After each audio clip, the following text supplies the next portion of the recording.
Good morning, everybody. And yes, I'm back. Have you missed me?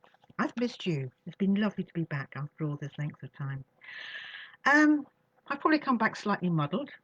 I'm still recovering from my eye surgery, so I'm going to be sort of jumping between glasses and bits and pieces to try and see what I've got laid down in front of me. But following on from what Richard was talking about yesterday, we're talking about change. It really is the main focus of our lives at the moment. Change in this, change in that, and change in the other. And normally we change by choice. We make a decision. If it's wash day, we change the sheets. If we're getting fed up with our hairstyle, we go to the hairdressers and have a change of hair, style or colour. And or we sort of change the furniture. All the things that we do by choice. There are a few small things that change is taken out of our hands. We've got to change schools when you're a certain age. Got to change lanes on the motorway. You've got no choice. If you want to go left, you've got to go left. But there's so much is by choice. And all of a sudden, we are in a situation where change has come by command or dictate. And I know for a lot of people, that puts their backs up. Why should I change? Well, I think at the moment, for most of us, the only way we're going to answer that is to go with an old-fashioned saying, and that is put me in a paper bag, tip me up, shake me up, and tip me out, and let's sort through what we've got laid out before us. It's not always a pretty picture. Now, I've also shared with you in the past that I was told I have a butterfly mind. Now, this is where my butterfly mind is going to sort of come jumping in and out here, so please bear with me.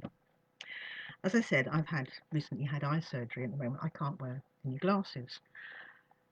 Now, the correction I've had, that's given me beautiful distance sight. I can see in the distance. I can make comment on the distance.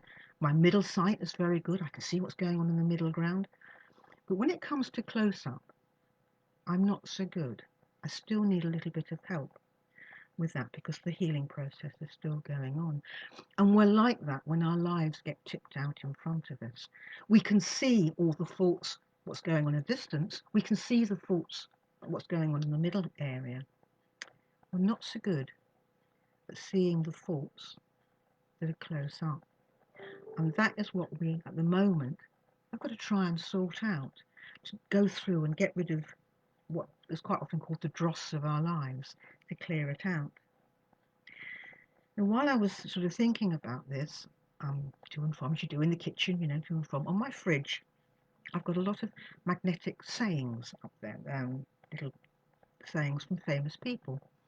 Things like Coco Chanel and Marilyn Monroe and Mae West and Salvador Dali. He talks about perfection, that we shouldn't try and achieve perfection because we never will. Well, he was very right there because God is the one that achieves perfection. But I wanted to share these three with you because I think they may help us when we're looking how to change and how to move forward. Now, here we go. Find a pair of glasses that I can actually read with. The first one is as you grow older, you will discover that you have two hands, one for helping yourself and one for helping others. Now, I think we've seen a lot of that, and that saying comes from Audrey Hepburn, but we've seen a lot of helping hands come out. And I think that's wonderful. There are some wonderful people that people have been doing, not just for neighbours, but for strangers and so on. Now, this next one comes from a very famous gentleman of the 60s. When I was 5 years old, my mother always told me that happiness was the key to life. When I went to school, they asked me what I wanted to be when I grew up. I wrote down happy. They told me I didn't understand the assignment, and I told them they didn't understand life. And that was, of course, John Lennon. The one that has probably pride of place on my fridge is this one. I have decided to stick with love. Hate is too great a burden to bear. And that was, of course, Martin Luther King Jr. Now, alongside those sayings, I had some Bible verses, and these came about because when I was able to have prayer breakfast at home, one of our group would bring in a box with these little sayings, Bible sayings in them, and we would just pick one at random. And over the period of time, I've gathered them and I've collected. And these are the Bible sayings that I had with each of these pictures. With Audrey Hepburn, I had, let the peace of Christ rule in your hearts, since as members of one body you were called to peace, and be thankful. Very much that one body, helping your neighbour, being there to help not just your neighbour but your stranger. With the John Lennon one, the Lord is good, a refuge in times of trouble. He cares for those who trust in him. Trust in the Lord and you will find happiness. But I actually had two behind Martin Luther. Even though I walk through the darkest valley, I will fear no evil, for you are with me. Your rod and your staff, they comfort me.